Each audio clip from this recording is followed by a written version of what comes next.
Previously গত কয়েক মাস ধরে তাদের ফ্যামিলি কিন্তু তাদের কোনো সংযোগ পাচ্ছেন না, এবং একসাথে যাদেরকে গণঅভ্যুত্থানের পরে গ্রেপ্তার করা হয়েছিল এবং সময়ে গ্রেপ্তার করা হয়েছিল তাদের মধ্যে একটা নির্দিষ্ট সংখ্যক তারা ছাড়তে রাজি হয়েছিল, বাকিদেরকে তারা এখনো ছাড়ে নাই। আপনারা জানেন বিদেশে বসে চক্রান্তর পরেও ভারতের নেভাল ক্রু থেকে শুরু করে বড় একটি অংশকে ভারত সরকারের হস্তক্ষেপে ওই সময় মুক্তি দেওয়া হয়েছিল।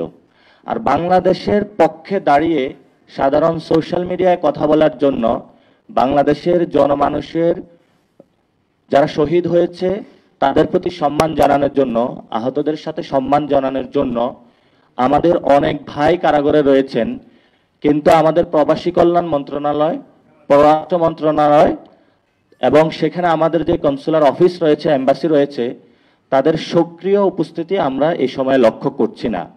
এবং ওনাদের ফ্যামিলি থেকে আপনারা শুনেছেন তারা প্রত্যেকটা মন্ত্রণালয়ের বারান্দায় যাচ্ছেন, বিভিন্ন জনের সাথে কথা বলছেন, কিন্তু এটা মন্ত্রণালয়ের যেমন ইস্যু তেমনি এটা প্রধান উপদেষ্টার সাথে ওই দেশের একটি আন্তঃসংযোগের বিষয় রয়েছে।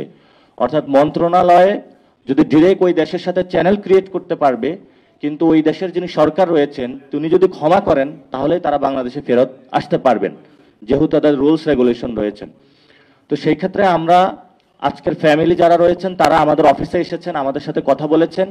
তো আমরা রাজনীতির ঊর্ধ্বে আপনাদেরকে ডেকেছি যে ওনাদের যে পরিস্থিতির মধ্য দিয়ে ওনারা যাচ্ছেন, এটা আপনিও একজন মানুষ হিসাবে, একজন সংবাদকর্মীর বাহিরেও গিয়ে আপনার যে ইমোশনের জায়গাটা আছে সেই জায়গাটা থেকে যদি আপনি চিন্তা করেন, আপনার ভাই বিদেশে গ্রেপ্তার হয়েছে, বাংলাদেশের পক্ষে আন্দোলন করার কারণে তাকে এখন ছাড়ছেন, আর আপনি বিভিন্ন জায়গায় মানুষের কাছে ঘুরে বেড়াচ্ছেন, তখন আপনার কোনো একজন সংবাদকর্মী ভাই যদি আপনার খবরটা প্রচার করে, নিশ্চয় আপনার এটা জীবনের একটি বড় প্রাপ্তির বিষয়। ওই জায়গা থেকে আপনাদের কাছে রিকোয়েস্ট, ওনাদের ফ্যামিলিরা আজকে এখানে এসেছেন, ওনাদের সন্তানদের এবং কারো বাপ, কারো হাজবেন্ড তাদের একটু মুক্তি চাচ্ছেন এবং তাদের প্রিয় মানুষকে তারা দেশের মধ্যে তাদের কাছে চাচ্ছেন। আপনারা সবাই একটু সংবাদগুলো একটু প্রচার করবেন ওনাদের কথাগুলো, এবং আমরা বাংলাদেশ সরকারের কাছে আহ্বান জানাচ্ছি ওনাদের পরিবারের পক্ষ থেকে যে সরকার অতি দ্রুত সময়ের মধ্যে ওই দেশের যিনি সরকার রয়েছেন, সরকার প্রধান, তার সাথে যোগাযোগ করে তাদের ফেরত আনার ব্যবস্থা করতে হবে। এবং আমরা এটাও বলেছি আমাদের কূটনৈতিক যে চ্যানেলটা রয়েছে তাদের আমরা গাফিলতি দেখতে পাচ্ছি।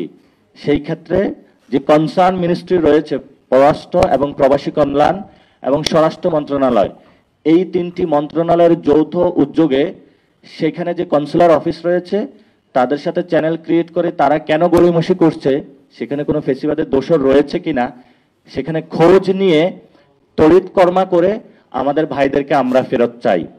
আগামীকালকে 5 তারিখ, আজকে 4 তারিখ, গত বছরের এই সময় একটি গণ অভ্যুত্থানের ধার প্রান্তে আমরা, আর এই বছরের এই সময়ে বসে আমরা আমাদের ভাইরা হলো জেলে, তাদের মুক্তি দাবি করছি।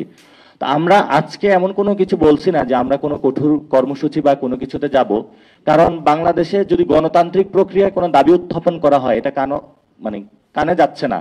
কেউ যদি যমুনার সামনে চলে যায় তখন সরকার এটা সিরিয়াস ভাবে কনসার্নে নেয়, যদি কেউ কোনো মন্ত্রণালয় ব্লক করে দেয় খুব কনসার্নে নেয়, কিন্তু যখন সংবাদকর্মীদের মাধ্যমে গণতান্ত্রিক প্রক্রিয়ায় কোনো দাবি উত্থাপন করে, মানুষের যন্ত্রণা বেদনা প্রকাশ করে, এই সরকার হলো কানে তুলো দিয়ে ঘুমায়।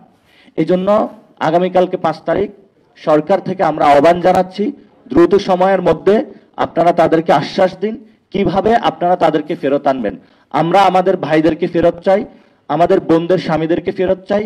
কি ওয়াইতে আপনারা ফেরত আনবেন সেটা নিয়ে আমরা কনসার্ন না, কিন্তু আমাদের যেই শেষ কথা আমরা তাদেরকে ফেরত চাই।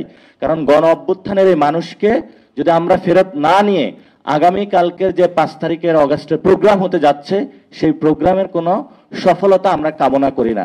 আমরা আমাদের ভাইদের মুক্তির বিষয়ে কোনো কথা শুনেই আগামীকালকে ইউনূস স্যারের বক্তব্য শুনতে চাচ্ছি। এজন্য সবাইকে, আপনারা এসেছেন যারা এখানে, আমাদের তারিক আদনান ভাই আপনাদের সামনে বক্তব্য উপস্থাপন করেছেন, ওনাদের ফ্যামিলি কথা বলেছেন, আমরা তাদের মুক্তি চাচ্ছি এবং নতুন বাংলাদেশে আমরা তাদেরকে নিয়ে একসাথেই পথ চলা করতে চাই, সে প্রত্যাশা রেখে আমি আমার কথা শেষ করছি। আমাদের জি প্রশ্ন।